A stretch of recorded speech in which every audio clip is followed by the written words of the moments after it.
SCP-002. L'appartement vivant. Classe, Euclide. SCP-002 ressemble à une croissance charnue et tumorale d'un volume approximatif de 60 mètres cubes. Une trappe à valve de fer sur un côté mène à son intérieur, qui ressemble à un appartement à loyer modéré standard de taille modeste. Un des murs de la pièce possède une fenêtre, bien qu'aucune ouverture de la sorte ne soit visible de l'extérieur. La pièce contient des meubles qui, après un examen attentif, s'avèrent être en os sculpté, en cheveux tissés, et en autres substances biologiques produites par le corps humain. Toute la matière testée à ce jour possède des séquences d'ADN indépendantes ou fragmentées pour chaque objet dans la pièce. Procédure de confinement spéciale, SCP-002 doit rester connecté à une alimentation en énergie adaptée en permanence, pour le maintenir dans ce qui semble être un mode de rechargement. En cas de panne de courant, la barrière d'urgence entre l'objet et l'installation doit être fermée et les environs directs évacués. Une fois l'alimentation en courant de l'installation rétablie, des rafales alternées de rayons 10 et d'ultraviolets doivent éclairer la zone le temps que SCP-002 soit rebranché à l'alimentation et retourne à son mode de chargement.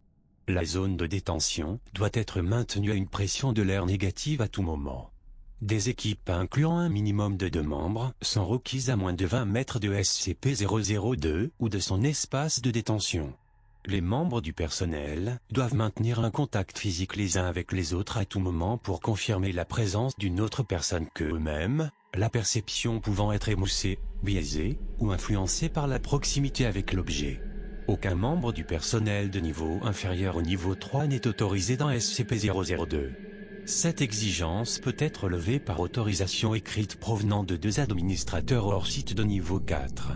Le personnel de commandement a décrété que les agents bénéficiant d'une telle dérogation doivent être escortés par au moins 5 membres de la sécurité de niveau 3 pour toute la durée du contact et doivent temporairement renoncer à leur rang et à leur niveau de sécurité.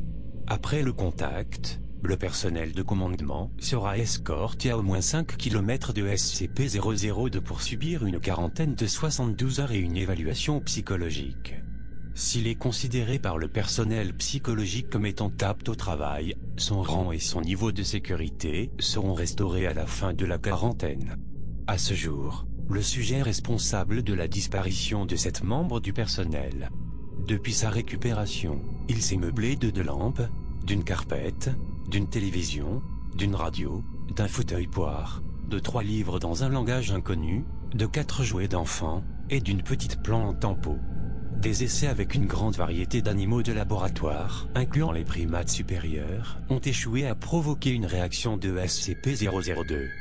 De même, les cadavres ne déclenchent aucune réponse de l'objet. Quel que soit le procédé utilisé par le sujet pour convertir la matière organique en mobilier, il est apparemment seulement provoqué par l'introduction d'humains vivants.